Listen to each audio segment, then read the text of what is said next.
Hey friends, it's Miss Liz, and I am here this week with your Give a Gift to show you how to make some mason jar cookies. So you're going to want to grab that grab and go bag and find some of the supplies in there. Those supplies are going to include a mason jar, a pack of Oreo cookies, some buffalo plaid ribbon, some cool twine, some gift tags, and lastly, a silver bell. Now you're also going to need a few items that you can find around your house. I promise you they're super easy to get a hold of. You're going to want to grab a glue gun. I prefer this one, but if glue guns are not your thing, you can use any kind of craft glue and a pair of scissors, but just something that's going to stick your ribbon to the bottle. Um, and then once you have those assembled, you are ready to get started. So the first step in making our gift this week is that you're going to take that ribbon and you're going to place it around the side of your jar so that you can get how long it needs to be. Now, most of the ribbons in the grab and go kits were cut to the size of the jar, but I did give you some extra space just in case you needed to move it around a little bit. So now's your time to measure it to get that ribbon exactly how big you want it to be. You're going to take your scissor and you're going to cut it down to size. Now, be careful when you cut it because those edges are sharp. This is a wire rimmed ribbon, so if you've never worked with that before, that means that there is really thin wire on both sides of the ribbon that makes it hold its shape. And then from there, what you're going to do is you're going to adhere your ribbon to your jar. So in my case, I'm going to take my hot glue and I'm going to put a dollop of it on the jar, and I'm going to stick one end of the ribbon on there so that it holds it to the jar. If you're using craft glue, just make sure that you give it enough time to do that. You can also plan it out before you stick any glue on it. I totally recommend that just to make sure the ribbon is going where you want it to be. But I'm going to put a nice long line on there, almost about the size of my ribbon, just so that it can hold down all the edges. If this is your first time using a glue gun, please, please, please, please, please be careful. That stuff does get hot. I'm not going to lie to you, and don't press directly on top of the glue. You're going to kind of manipulate the ribbon around it just so that it sticks to it. Please protect your fingers. If this is your first time doing it, please make sure that you get a grown-up or an adult to help you with it. Or if you're one of the teens, hopefully you've used a glue gun before, but if not, this is a great learning time. And then once you have your ribbon pulled all the way across your jar, you're now going to glue those ends down. So once again, you're going to push around where you have the glue spot, but not directly on the glue to adhere that ribbon. And then you can also use some scissors or a ruler, anything that's around, toothpick, that can also be used to push it down, just as long as it's not your skin. And then what I like to do is I like to finish off the edges. Because we did cut this ribbon, the edges sometimes get frayed, so what I do is I put a layer of glue on them and I kind of just brush it down with the tip of my glue gun, and that just gives it a nice flat surface so that there's no strings hanging. And what I could do is, like that string that's hanging over there, I can take my scissor and cut it off, and it gives me a nice clean edge. You don't have to do this step. This is just an extra step I like because it is a gift that I'm giving to someone. So that's a good way to do. Then what you're going to do next is you're going to take that twine that came in your grab and go kit and you're going to tie it around. Now, how many times you tie around is completely up to you and how you want it to look. You can tie it once around, you can tie it twice around, you could tie it 3 times around, however many times around it goes. I like when it has that little rustic look, so I give it a few loops around the bottle. And then that kind of just shows me how it's going to look. I can play with it. I can see how I like it. I can also play around with where I'm going to tie the knot. So that's what I'm going to do right here. And then again, yeah, it's your gift, so you're going to want to make it as perfect as you think it is. So just don't, rush the step. Take your time. This is really great, especially as the glue is drying. You're actually kind of pulling it closer. So this is a really good step to do.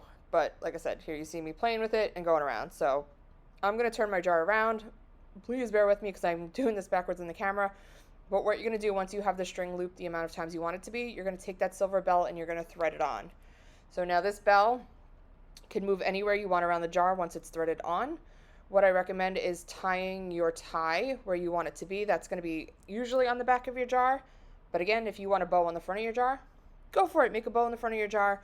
I just put it on the back, kind of where the seam of my first ribbon is, because I like everything to be nice and uniform. And then I can kind of play with it from there. So while that's all kind of sitting there, before we tie the real knots on there, you are now going to get those gift tags. I gave you 2. That's just in case you mess up. I wanted you to have an extra one. Because, it doesn't hurt to have one just in case. And what you're going to do is you're going to decorate your gift tag. So this is going to be where you write out who this gift is for, who it's from, and really just go crazy. You can make it look as fun and as bright as you want. So this is going to be a gift for my mom. So I'm just going to write, Dear Mom.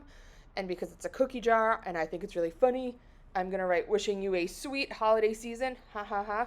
Get it? Sweet? I hope you do. And I hope she does too. And then I'm just going to write Love Liz so that she knows that it's from me and not one of my siblings. So They don't get credit for my gift. And then from there, I can decorate it with stars, glitter, stickers, really whatever you've got at home, you can use to decorate this tag. If you've decided that that tag is too small to hold all your creativity, feel free to use your second tag. You can double tag it. That's totally fine. It's really up to you, whatever you want it to look like. The supplies are there, and go wild and create something good with them. But once your tag is done, what you're going to do is you're going to see at the top there's a little white circle. And you're going to pop that out because that's going to be where we thread our tag onto our twine. And now I'm just going to put that tag on. So again, put the tag on however you want. I wanted mine next to the bell. If you want yours behind it, you can do that. It's really up to you. Again, this is your gift. It's, you know, the person you're giving it to best. So make it as wonderful as they are and make it something truly special that's from you to them. So what you're going to do is now's the time where we're really going to knot this project. So again, I'm going to flip it around. You're going to crisscross your string, pull one side over the other side, and just pull it through. This is our first knot, and I'm going to do it 3 more times just to be on the safe side because I don't want it to fall off. You can tie a nice bow. You can do something fancy with it if you know how to do that. That's great. Really, whatever works for you.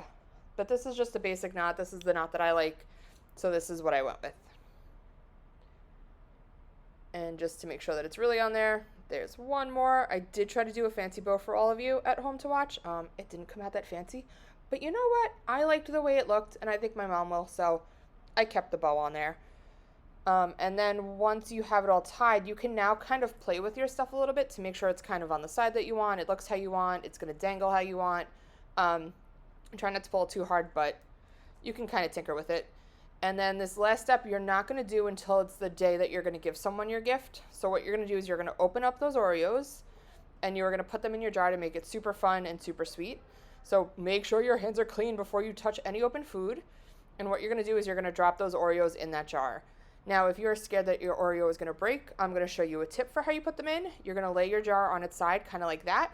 You're going to place the cookie in, and then you're going to lift it upright. This is so that your cookies don't fall down on top of each other and make that impact, and then they don't have to break.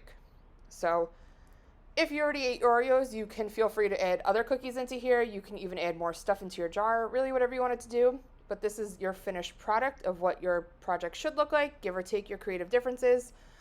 Thank you all so much for joining me, and I hope you had a sweet time learning how to make this. Take care and have a good one. Bye!